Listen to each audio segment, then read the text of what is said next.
Sunu Presse, à la présentation Aïcha Toupam. Sunu Presse vous est offert par le Grand Carnaval de Dakar. Bonjour, le point de presse de Moustapha Diakhaté, la migration circulaire et l'accident tragique sur la route de Touba entrent au sujet et sont mis en exergue par les quotidiens reçus ce matin. Moustapha Diakhaté ressort les crocs, titre le journal Le Quotidien, revenant sur son premier point de presse après sa libération, qu'il se prépare car je ne vais pas me taire, explique Moustapha Diakhaté, qui estime qu'il est prêt à retourner en prison.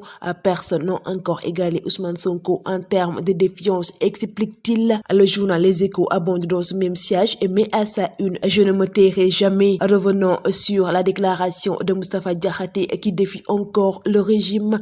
Selon le journal, Moustapha Diakhaté estime être prêt à retourner en prison. Le journal Sud Quotidien s'intéresse sur l'accident mortel sur la route de Touba à mardi matin et met à sa une l'hécatombe continue. 11 morts, bilan officiel, 7 blessés dont 8 dans un état grave. Les victimes revenaient de Touba où ils s'étaient rendus pour le Magal de Kazu Rajab.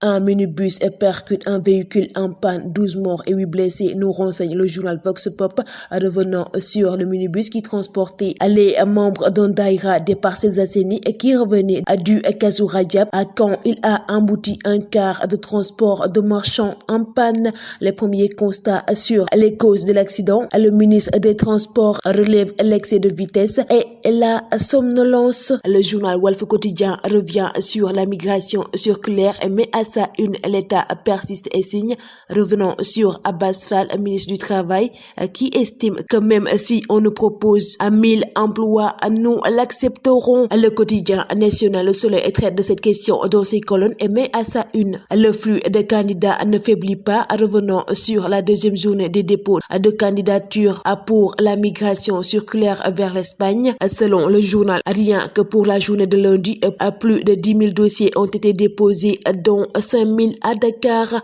Amadou Chérif Diouf, secrétaire général d'État au Sénégal et de l'extérieur, on s'attendait à un engouement, mais pas de cette ampleur. Le journal Tribune abonde dans ce même siège et titre « L'espoir de la jeunesse s'effondre », revenant sur l'emploi agricole en Espagne. Selon le journal, le ministre Mabouba Diagne peiné demande au gouvernement de se mettre au travail. À 1800 Sénégalais en instance d'être exclus des États-Unis, nous renseigne également le quotidien. Le journal Réumi Quotidien revient sur la 24e édition du Forum du premier emploi et titre MEDES met le curseur sur l'intelligence artificielle. L'État annonce l'élaboration d'une politique nationale de l'emploi à 12 sociétés dans le viseur du parquet financier, lit-on en première page du quotidien Libération, revenant sur le lotissement à BOA et les nouvelles révélations sur l'enquête en cours. Le journal de revenir sur la société Eagle Invest qui a bénéficié à elle seule de 18 lots sur le site intéresse particulièrement les enquêteurs. Le pari risqué de la SNHLM, lit-on dans le quotidien Enquête, revenant sur le choix des entreprises françaises pour construire des logements. Après la SICAP qui s'est tournée vers les Chinois, la SNHLM s'oriente vers l'expertise française. Entre l'obligation de résultat et la préférence nationale, le régime a fait son choix. Assima Toise Mbappé, lit-on dans le journal Record, revenant sur le match en Ligue des Champions entre Brest et Real de Madrid. Le journal revient également sur le match entre Inter et Monaco. Le Carnaval de Dakar célèbre le riche patrimoine culturel africain.